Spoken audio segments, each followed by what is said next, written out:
Hello students, कैसे हैं आप सब। तो आज की क्लास में हम बात करेंगे बेसिक्स ऑफ बैंकिंग के बारे में। यानी कि अगर आप बैंकिंग को पढ़ने जा रहे हैं, वैसे मैंने पहले आपको आरबीआई के बारे में और हिस्ट्री ऑफ बैंकिंग की पूरी जानकारी दे दी है। आज मैं आपको बैंकिंग के कुछ इंपॉर्टेंट टर्म्स मैं आपको बताऊंगी। ठीक है, बैंकिंग की जानकारी आप ले रहे हैं, बैंकिंग को अगर आप आगे पढ़ेंगे तो क्या चीज़ें होती हैं, क्या टर्म्स होते हैं जिनके बारे में आपको फुल नॉलेज होनी चाहिए। तो 4 क्लास अब तक दे चुकी हूँ। लास्ट क्लास में मैंने आपको आरबीआई के मॉनिटरी टूल्स बताए थे, क्वांटिटेटिव, और सारे ही कंप्लीट हो चुके हैं। ना देखी हो तो प्लेलिस्ट देख लीजिएगा, economics and banking classes for all exam के नाम से होगी। तो चलिए स्टार्ट करते हैं बैंकिंग को पढ़ना। देखिए, सबसे पहले आप बैंकिंग को पढ़ रहे हैं तो बैंकिंग में जिस चीज़ का ट्रांजैक्शन हो रहा है वो होता है मनी।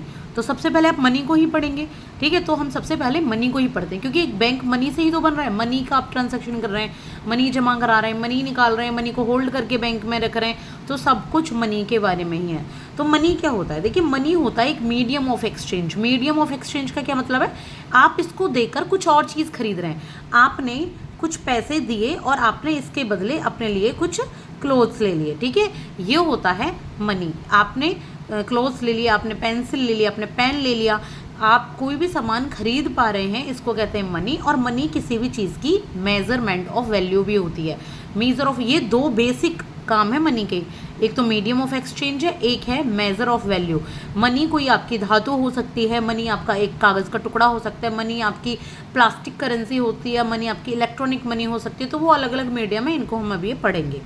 ठीक है, तो मनी एक मेजरमेंट ऑफ वैल्यू का क्या मतलब है? कोई मेरे से पूछे कि ये पेन कितने का आएगा, मैं कहूँ 20 रुपये का है, 50 का है, तो आपको किसी भी चीज़ का एक वैल्यू पता होती है कि ये चीज़ इतने की है, तो इसको हम मनी कहते हैं। अब मनी के फंक्शंस क्या है, मनी के काम क्या है, वो हम जानेंगे। तो मनी के 3 इंपॉर्टेंट काम है, जो कि है प्राइमरी, सेकेंडरी और कंटिजेंसी। सबसे पहले अगर हम प्राइमरी मनी की बात करें तो प्राइमरी मनी का मतलब होता है मीडियम ऑफ एक्सचेंज और मेजरमेंट ऑफ वैल्यू। वही जो मैंने आपको भी पढ़ाया था, जो मनी का मेन काम है। प्राइमरी काम क्या है भाई मनी का? सोच के देखो, पैसा है आपके हाथ में, सबसे पहले काम क्या है? कुछ खरीद के लाना, यानी कि मीडियम ऑफ एक्सचेंज। आपने कोई सामान लिया है, पैसे दिया है अपने। दूसरा क्या है? आप किसी चीज़ की वैल्यू बता सको। ये है मेरे पास एक फेविकॉल, आपको अच्छा ये तो 20 रुपये की आती है, तो इसकी वैल्यू आपको मनी की फॉर्म में पता है, तो ये होता है मनी का प्राइमरी वर्क। दूसरा क्या होता है मनी का वर्क, मनी का फंक्शंस, ये होता है सेकेंडरी फंक्शन। सेकेंडरी फंक्शन क्या होते हैं मनी के? ये होते हैं 3। एक तो होता है स्टैंडर्ड ऑफ डेफर्ड पेमेंट्स, एक होता है ट्रांसफर ऑफ वैल्यू, एक होता है स्टोर ऑफ वैल्यू। तो तीनों को समझते हैं। स्टैंडर्ड ऑफ डेफर्ड पेमेंट का मतलब होता है कि आप मनी को स्थगित कर सकते हैं, जो पेमेंट है उसको स्थगित कर सकते हैं, उसको पोस्टपोन कर सकते हैं। कैसे?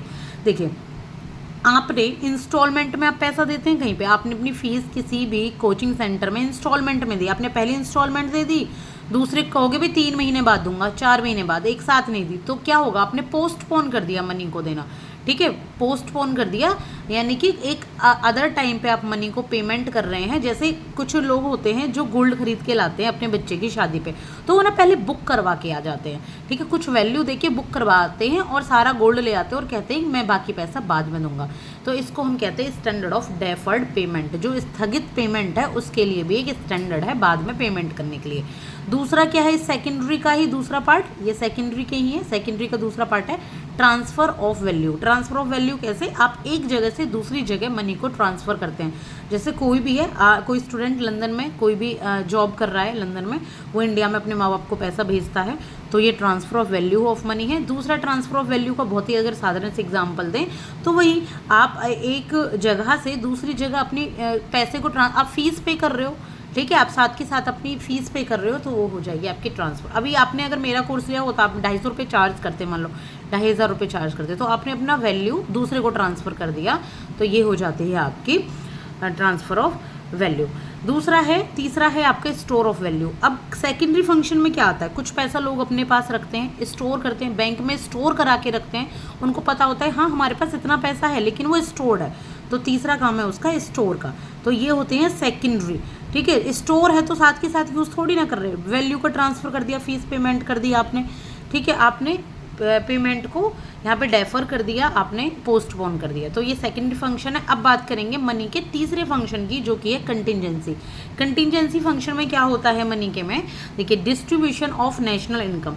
यहाँ क्या होती है? जैसे अब गवर्नमेंट है, वो नेशनल इनकम को डिस्ट्रीब्यूट करती है, कभी पेंशन के रूप में करती है, सैलरी के रूप में करती है, ठीक है, या किसी स्टेट की कितनी इनकम रही है, किसको कितना पहुंचाना है, तो यहाँ पे डिस्ट्रीब्यूशन किया जाता है नेशनल इनकम का। तो ये होता है कंटिजेंसी क्या फंक्शन मनी का।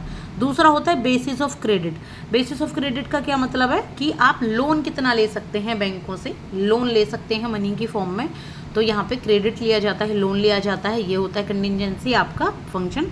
तीसरा होता है लिक्विडिटी ऑफ वेल्थ, यानी कि आपके पास गोल्ड है, आपने कैश में कन्वर्ट करा लिया, आपके पास प्रॉपर्टी है, आपने कैश में कन्वर्ट करा ली, तो ये वेल्थ के लिए लिक्विडिटी है, यानी कि आप अब धन कमा सकते हैं, अपने पास कोई सामान होता है उससे आप मनी कमा सकते हैं। मनी से आप क्या कर सकते हैं, मनी से आप साथ के साथ वाइस वर्सा यानी कि प्रॉपर्टी भी खरीद सकते हैं और मनी से आप गोल्ड भी खरीद सकते हैं। वैसे ये है तो मीडियम ऑफ एक्सचेंज, लेकिन यहाँ पे वेल्थ आपकी बढ़ती है, लिक्विडिटी बढ़ जाती है आपकी वेल्थ की। तो लिक्विडिटी ही पढ़ेंगे पहले, गोल्ड को कैश में कन्वर्ट करेंगे, प्रॉपर्टी को कैश में कन्वर्ट करेंगे। अब जैसे ऐसा होता है ना कि किसी पेरेंट्स होते हैं, उनके बच्चे की शादी है तो वो अपना खेत बेच देते हैं, ठीक है, कैसे उन्होंने अपनी जो वेल्थ है, उनके पास जो सामान है उसकी उन्होंने कैश में कन्वर्ट करवा लिया, लिक्विडिटी करा ली। अब ये थोड़ी ना कि खेत को ही दे देते बच्चे को, नहीं, पैसे बेचे शादी की, ऐसे। इसके बाद है measurement of utility. Measurement of utility के क्या मतलब है कि जो मेजरमेंट है उसका सेटिस्फेक्शन कर पाती है मनी। कैसे, कभी कभी आपको याद है कि आप कोई मूवी देखने जाते हो और उसकी टिकट है 350 रुपये की, आप कहोगे 350 रुपये ना वसूल नहीं हुए, मूवी अच्छी नहीं थी। यहाँ आप कहोगे यार मूवी अच्छी थी, 350 की जगह 1000 की भी होती ना तो भी दिखाते। तो ये मेजरमेंट ऑफ यूटिलिटी होती है, यानी कि मनी को जब आप खर्च कर रहे हो तो मेज़र भी कर पाते हो कि आपका खर्च करना सही रहा कि नहीं। आप कोई मिठाई खरीदते हो 1 किलो और कहते हो 700 रुपये किलो वो मिठाई, अच्छा 700 रुपये किलो किसी इतनी लग रही, 300 रुपये किलो की होनी चाहिए, यानी कि आपने मनी को मेज़र कर लिया। तो ये होता है मेजरमेंट ऑफ, यहाँ पे मेजरमेंट ऑफ यूटिलिटी। तो ये होता है कंटिजेंसी फंक्शन। तीनों ही फंक्शन को आप एक बार चाहें तो लिख लीजिएगा, अपने नोट्स बना लीजिएगा, तब आपको ज़्यादा अच्छे तरीके से समझ आएंगे। अब हम पढ़ेंगे इवोल्यूशन ऑफ मनी। मनी का इवोल्यूशन कैसे हुआ, बहुत ही देखिए साधारण तरीके से मैंने पढ़ाया हुआ है, बहुत ही रफली तरीके से, लेकिन बस आपको समझ आना चाहिए, तो एक बार समझ लीजिएगा। सबसे पहले मनी में आया बार्टर सिस्टम। बार्टर सिस्टम में क्या होता था, यहाँ पे गुड्स टू गुड्स, यानी कि सामान से आप सामान लेते थे। किसी के पास गाय है, किसी को चाहिए आटा, किसी को चाहिए अनाज, तो गाय को बेच के अनाज ले लिया। लेकिन बार्टर सिस्टम में दिक्कत क्या आई, बार्टर सिस्टम में दिक्कत क्या आई, कोइंसिडेंस ऑफ डिमांड की। अब जिसको आटा चाहिए उसको ये ढूंढना है कि किसी के पास मतलब कोई आटा देने वाला हो, जो इसके पास गाय है वो ये सोचेगा कोई गाय लेने वाला हो, तो कोइंसिडेंस ऑफ डिमांड की दिक्कत होती थी। जरूरी नहीं है कोई भी इंसान है अब उसको, जैसे पहले आपने देखा था अनाज के बदले लोग दुकानों से सामान ले लेते थे, तो ऐसा नहीं होता कि सबके पास ही अनाज हो तो सब सामान ले पाएँ। तो बार्टर सिस्टम फेल हुआ कुछ टाइम बाद, चला बहुत टाइम तक था बार्टर सिस्टम, चला बहुत टाइम में, फिर आया गोल्ड। गोल्ड में क्या होता है, गोल्ड में कॉइन्स आने लगे, कॉइन्स नहीं सीधे गोल्ड है, यहाँ गोल्ड कॉइन्स आने लगे, तो गोल्ड के बदले सामान लिया जाता था। गोल्ड के बदले भी चुराने की इसको दिक्कत रहती थी, कहीं गाड़ देते थे लोग, परेशानी होती थी, पता ही नहीं कितना गोल्ड कहाँ चला गया। फिर आए मेटल कॉइन्स। मेटल कॉइन्स कौन से होते हैं, जो सिल्वर के हो गए, स्टील के हो गए, धातु हो गई, जो हम लोग अभी मेटल कॉइन्स यूज़ करते हैं, 10 का 20 का सिक्का जो यूज़ करते हैं, 1 रुपये का 2 रुपये का जो सिक्का यूज़ करते हैं, तो ये मेटल कॉइन्स है। इसमें भी दिक्कत होने लगी, लोग जमा करके रखने लग गए इनको, ठीक है, दिक्कत आने लगी इसमें। तो उसके बाद आई पेपर मनी। पेपर मनी क्या होती है, पेपर मनी सबसे पहले जब प्रिंटिंग मशीन आनी शुरू हुई तब आई पेपर मनी होती है। आप देखो, आप कॉइन्स, आप सोचो आपको 100 रुपये चाहिए तो 1-1 रुपये के 100 आप कॉइन्स रखोगे, लेकिन आपको जो पेपर मनी में सिर्फ एक ही नोट रखना है कागज़ का, ठीक है, कागज़ का बस एक ही नोट रखना है 100 रुपये का। तो ये चाइना में सबसे पहले इसका इवोल्यूशन हुआ पेपर मनी का, चाइना में सबसे पहले प्रिंटिंग मशीन आई थी। अब पेपर मनी तो सब जानते हैं भाई, मेटल कॉइन्स, पेपर मनी तो इस जनरेशन में सबने यूज़ की हुई है। इसके बाद आई प्लास्टिक मनी। क्या आई, प्लास्टिक मनी। प्लास्टिक मनी में क्या होता है, कार्ड, जो आपके जितने भी डेबिट कार्ड हैं, क्रेडिट कार्ड हैं, ठीक है, ये सब आए प्लास्टिक मनी में। मैं इन सबको अभी डिटेल में बताने वाली हूँ आगे की क्लास में, तो आप उसको देखिएगा। इसके बाद आई इलेक्ट्रिक मनी। प्लास्टिक मनी सबको पता है, कार्ड रखें, एटीएम का यूज़ करना शुरू किया लोगों ने, डेबिट कार्ड क्रेडिट कार्ड का यूज़ किया, सिर्फ कार्ड में ही पैसा आ गया, आपको ज़रूरत ही नहीं है पैसे रखने की, ना खोने का झंझट ना कुछ का। लेकिन कार्ड, अब कार्ड को भी खोने का झंझट है, कार्ड में भी चोरी की दिक्कत होने लगी, उसमें चिप वगैरह लगी आती थी और ये मैग्नेटिक सिस्टम आता था। अब आ गई इलेक्ट्रिक मनी। इलेक्ट्रिक मनी तो भाई आप सब लोग अब यूज़ ही कर रहे हो, फ़ोन पे, ठीक है, गूगल पे, NEFT के थ्रू पैसे से आपने फ़ोन से ही पैसा भेज दिया, ठीक है, फ़ोन से ही आपने पेमेंट कर दी, इसको कहते हैं इलेक्ट्रिक मनी। इलेक्ट्रिक मनी के बाद आई है क्रिप्टो करेंसी। ठीक है, कौन सी है ये, क्रिप्टो करेंसी। तो चलिए इनको अब थोड़ा थोड़ा हम पढ़ लेते हैं और बाकी बेसिक टर्म जानते हैं बैंकिंग के। तो बैंक मनी पढ़ने से पहले हम पहले जान लेते हैं बैंक के एक बहुत बहुत बहुत इंपॉर्टेंट टर्म के बारे में, जो कि है डीमोनेटाइजेशन। और ये तो आपने 2016 के बाद से सुना ही होगा। इंडिया में ये 3 बार हुआ है, 1946 में हुआ है, 1978 में हुआ है, 2016 में हुआ है। 8 नवंबर 2016 को हुआ था। क्या होता है डीमोनेटाइजेशन? डीमोनेटाइजेशन में क्या होता है कि कुछ मनी, जो मनी होती है आपकी, वो लीगल टेंडर नहीं होती, वो यूज़ की नहीं रह जाती, वो सर्कुलेशन में नहीं होती। जैसे 500 के नोट आपके बंद कर दिए गए थे एकदम से, आपके 1000 के नोट आपके बंद कर दिए गए थे कि अब यूज़ में ये नहीं होंगे, ठीक है, इनको डीमोनेटाइज कर दिया, कहा गया इस मनी का कोई यूज़ नहीं है ये, ठीक है, और इसके बदले आ गए थे नए नोट। तो यहाँ पे करेंसी जो है वो लीगल टेंडर में नहीं होती। इसमें क्यों है ये इम्पोर्टेंट? देखिए, जब 2016 का यहाँ पे डीमोनेटाइजेशन हुआ था तो सुप्रीम कोर्ट के 4 जजेस ने इसको कहा था कि लीगल टेंडर वैलिड है, यानी कि जो डीमोनेटाइजेशन हुआ ये वैलिड है। क्यों कहा उन्होंने? क्योंकि इससे पहले गवर्नमेंट ने फरवरी में ही, कब, फरवरी में ही आरबीआई से रिकमेंडेशन ले ली थी। जब भी डिमोनेटाइजेशन होता है तो आरबीआई से रिकमेंडेशन लेना ज़रूरी हो जाता है, आरबीआई की सलाह लेना, जानकारी लेना, आरबीआई की सुनना ज़रूरी हो जाता है। तो 4 जजों ने कहा कि आरबीआई की सुनी थी गवर्नमेंट ऑफ इंडिया ने, तो डिमोनेटाइजेशन हुआ। एक जज ने कहा नहीं, ये तो इनवैलिड है क्योंकि गवर्नमेंट ने फॉलो नहीं किया। लेकिन वही है कि एक जज की बात थोड़ी ना रखी जाएगी, 4 जज ने जब लीगल टेंडर किया है तो 2016 का जो डिमोनेटाइजेशन है वो लीगल टेंडर में आता है। इसके बाद एक टर्म है रीडिनोमिनेशन। रीडिनोमिनेशन सुना है आपने कभी? नहीं। तो चलिए समझते हैं। रीडिनोमिनेशन में क्या होता है कि यहाँ पे जब बहुत ज़्यादा इन्फ्लेशन हो जाता है तो लोगों के पास पैसे ज़्यादा खर्च, लोगों के पास क्या होता है, लोगों की मजबूरी होती है कि उनको ज़्यादा नोट खर्च करने होते हैं। जैसे मान लीजिए, पहले इसको हम बाद में पढ़ते हैं, पहले मैं आपको सिंपल बताती हूँ। मान लीजिए आपको ना एक मिल्क का पैकेट लेना है, आपको एक मिल्क का पैकेट लेना है, अभी क्या आ रहा है, 35 का आ रहा है, लेकिन इन्फ्लेशन इतना ज़्यादा, आप 35 रुपये लेकर चले, 10-10 रुपये के आप 3 नोट प्लस आप 5 रुपये, ये आप 35 रुपये लेके चले, लेकिन ये दूध हो गया 350 रुपये का। लेकिन आपके पास करेंसी अभी वही है, करेंसी भी वही है। आपने 10-10 रुपये के क्या लिए, फिर 300 नोट लिए आपने 10-10 के, और फिर क्या आपने 5 रुपये के 10 लिए। क्या इतने सिक्के वजनदार, इतने नोट आप लेके चलोगे? नहीं। तो इसमें क्या होता है हाई इन्फ्लेशन में कि जीरो हटाकर एक बड़ी आपको मनी ला दी जाती है, एक बड़ा नोट ला दिया जाता है। जैसे यहाँ पे सीधे 350 में एक 300 का नोट ही आपको ला दिया, या एक, अब देख लो, अब 200 का नोट आ गया, तो सिर्फ आपको एक 200 का नोट रखना है, एक 100 का रखना है, एक 50 का रखना है।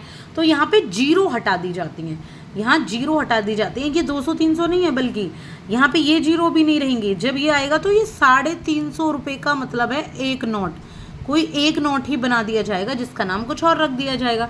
ये होता है रीडिनोमिनेशन। यहाँ पे जीरो हटा दी जाती है करेंसी की फेस वैल्यू से, ठीक है। हाई इन्फ्लेशन में जब ट्रांजैक्शन करना होता है, जैसे 10,000 के बदले सिर्फ और सिर्फ एक गोल्ड कॉइन बना दो, उसका मतलब हो गया सिर्फ ये 10,000 रुपये, या कोई एक ही नोट बना दो 10,000 का और सारी जीरो को हटा दो। तो ईरान में यही हुआ है। ईरान में टोमान नाम की एक करेंसी लाई गई है जिसने ईरानियन रियाल को रिप्लेस कर दिया। जैसे 100 ईरानियन रियाल हैं तो सिर्फ एक टोमानी यहाँ पर पे करना होगा, एक टोमानी। तो यहाँ क्या कर दिया, जीरो हटा दी गई है। मनी को जो है आपकी एक तरीके से, मनी तो देखिए गिरी है, यहाँ पे वैल्यू तो गिरी है यहाँ पे मनी की, तो एक ही मनी आपकी बना दी गई है। अब पढ़ेंगे हम डिमोनेटाइजेशन और रीडिनोमिनेशन के बाद में बैंक मनी क्या होता है। तो देखिए बैंक मनी क्या होता है, जो भी बैंक में मनी डिपॉजिट है, जो भी बैंक में मनी डिपॉजिट है उसको हम कहते हैं बैंक में। तो सबसे पहले हम पढ़ेंगे बैंक में जो मनी डिपॉजिट है उसमें चेक के बारे में, ठीक है। चेक जो होता है क्या होता है, कागज़ का टुकड़ा होता है चेक, आपको पता है कागज़ का टुकड़ा होता है। 3 लोग होते हैं इससे रिलेटेड। एक होता है ड्रॉयर यानी कि सेंडर, जो कि चेक, जैसे मेरा चेक है, मेरा अकाउंट है SBI में और ये मेरा चेक है, मैं किसी को चेक काट के दे रही हूँ, तो एक तो मैं होंगी। दूसरा होगा ड्रॉई यानी कि बैंक, अब बैंक पैसा दे रहा है, बैंक यहाँ पे पैसा दे रहा है, तो एक होगा ड्रॉई जो कि होगा बैंक। तीसरा होगा पे यानी कि मैं किसी इंस्टीट्यूट को पैसा भेज रही हूँ, मुझे अपनी फीस भेजनी है, मैंने किसी इंस्टीट्यूट को पैसा भेज दिया, ये होगा आपका पे, ठीक है, जिसको मैं पेमेंट कर रही हूँ। तो ये होते हैं चेक 3। इसके आपको मैंने बता दिया 3 पार्टीज होती हैं चेक में। अब जो होता है, एक होता है स्लैट चेक, यहाँ पे स्टेल चेक, स्लैट नहीं स्टेल चेक होता है। स्टेल चेक होता है चेक की जो अमाउंट होता है वो 3 मंथ के लिए होता है, यूज्ड वैलिड होता है। जैसे मैंने चेक भर दिया तो 3 मंथ तक उसको यूज़ कर लो। अगर 3 मंथ तक चेक का यूज़ नहीं हुआ तो ये स्टेल हो जाता है, यानी कि बेकार हो जाता है, ख़राब हो जाता है, उसकी कोई वैल्यू नहीं है, चाहे आपने साइन किए हो चाहे कुछ भी किए हो। फिर आपको दूसरा नया चेक काटना होगा। और चेक के जो फादर हैं वो हैं लॉर्ड रिपन। चेक के फादर का नाम क्या है? Lord Ripon. अब बैंक की एक और टर्म है आईएफएससी कोड। आईएफएससी क्या कोड क्या होता है? Indian financial system code.